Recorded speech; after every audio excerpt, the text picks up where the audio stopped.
What's poppin', homies? It's your favorite homegirl, Gossip Girl, and today I want to talk to you guys about another tragedy that happened in Crown Heights, Brooklyn. I don't know what the heck is going on with Brooklyn right now, and not only in Brooklyn, it's everywhere in New York City. It is everywhere else too. The crime has skyrocketed. It is bananas right now. But I also read online that a total of 16 or 18 shootings happened within 8 hours in Bed-Stuy, spaced out hours from each other. 4 here, 3 here, spaced out. And it's a shame, because I remember growing up in the 80s, the only thing we had to worry about was a van going around snatching children, okay? And that was worse. That was bad then, and it's still bad now, but that's what we had to worry about. And then we survived the crack era. We survived the HIV and AIDS epidemic, because that was sad to see. A lot of people that we knew and loved and cared for had got addicted to drugs, and then later became AIDS patients and died. So it's heartbreaking, but us 80s kids, we've been through a lot of stuff. I'm telling you, we've been through a lot. But this young man, he's 17 years old, okay? The NYPD launched an investigation late Wednesday night after he was found fatally shot on a Brooklyn street, okay? Officers responded at 9:23 p.m. Somebody had to call the police and report this, to report of an assault near the corner of Rochester Avenue and Sterling Place in Crown Heights. Now, in the Crown Heights neighborhood, I know exactly where that's at. Upon arrival, discovered the teenager was unconscious and unresponsive with a gunshot wound to the neck, according to the officials. Now, they don't have his name released. For what I know from before, there was no arrest made. Okay, police said EMS rushed the boy to a nearby hospital where he was pronounced dead. The victim's identity was not released pending family notification. Okay, no arrest has been made in the deadly shooting as of early Thursday morning. No arrest has been made. So they have to look at surveillance cameras around the area. And they need to get on that, because whoever did this needs to get arrested and go to jail. Okay? It's so much going on. This is somebody's child. This is somebody's grandchild. This is somebody's brother, cousin, nephew, whatever you want to call. This is somebody's family member. This is somebody's friend that was found on the streets, unconscious, unresponsive, and later died in the hospital with a gunshot wound to his neck. It just seemed like these kids out here are not living to 21. Okay? Some not even making it to 21. Some not even making it to 30. And this has to stop. The gun violence in New York City, Brooklyn is crazy. I mean, listen, the gun violence got to stop everywhere. Okay? Because it's bad everywhere. But come on. What is going on, New York? What is going on in Brooklyn? What is going on everywhere else? This is crazy. This has to stop. It's like you don't want to even go outside or enjoy yourself or do nothing. You can't go outside and sit in front of your building like you used to. You might get hit with a bullet. And that's what happened to an 11-year-old boy in Brooklyn.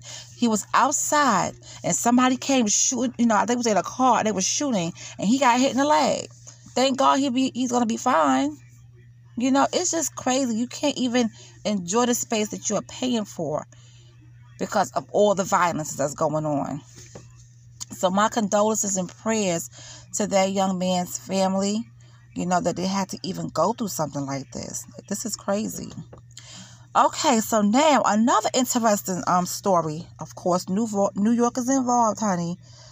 Ooh, New York is on fire. New York is on fire.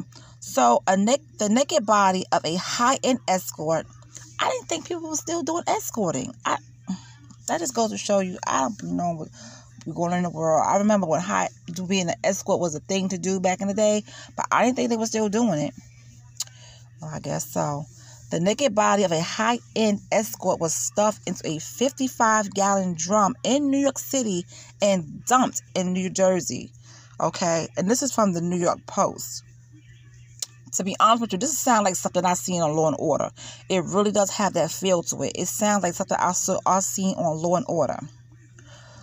Now, the grim discovery was made on the morning of August 13th when Ridgefield Park residents spotted the large plastic container in the street at Hobart Street and Teaneck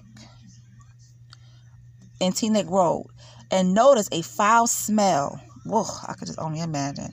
Now, according to New Jersey police and NYPD sources, surveillance video shows the barrel being carted out from 95 Wall Street, a high-end apartment building in the financial district, and loaded into the U-Haul van around 10:45 p.m. the prior night, according to police sources.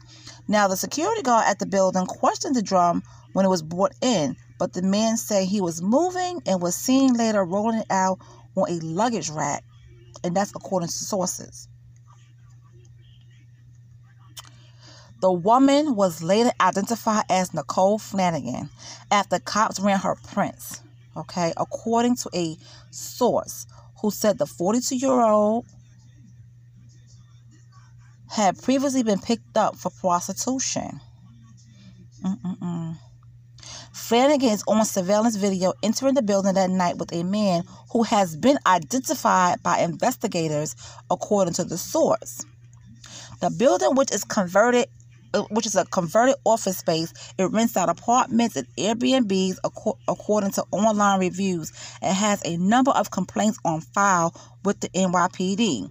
Now, on Thursday, a building resident who lives on the 22nd floor said the police knocked down his neighbor's door at around 11 a.m. and have focused the investigation on that unit, which he had said been occupied by two men in their mid-20s. The police are still up there and they are looking for two guys, the resident who wish to remain anonymous. I know them. I see them all the time, he said about the two men. The neighbor said he heard the duo inside the apartment around 11 p.m. Wednesday, but by the time police arrived Thursday morning, they had fled. The police asked me if I smelled anything funny, the man said, but the two men smoked pot 24/7. I just smelled pot and bad air freshener, but I didn't smell anything out of the ordinary. The two men moved into the building during the pandemic and had worked out of some sort of living arrangement with the apartment's leaseholder, the neighbor said. They were cool-looking young, people. You wouldn't think of anything of them. They were very respectful to me and always would start a conversation with me in the hallway. Meanwhile, a Bergen County medical examiner found no signs of injury on the woman's body and ordered a toxicology report. Local police referred questions to the Bergen County Prosecutor's Office, which did not immediately respond. Last week, the county agency said it was investigating the circumstances of the death and the origin of the container, but did not release the woman's name nor New York City connections.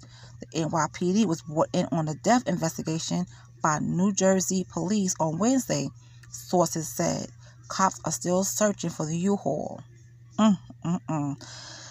And just so you know, to rent out a space costs money in the financial district. It costs money. So these two men have money, okay?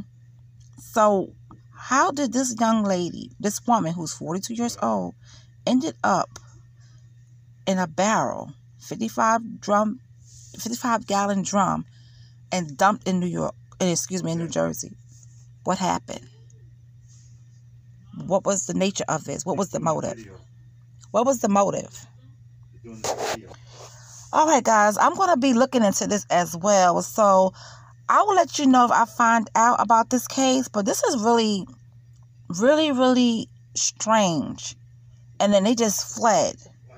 They have to, something of their fingerprints or something have to be left behind. So I will keep you guys posted. And, whoever that woman is, Nicole Flanagan, I feel bad for her family finding out that this is what happened to her. Okay, so I'll be keeping you posted on this situation. And I'll talk to you guys later.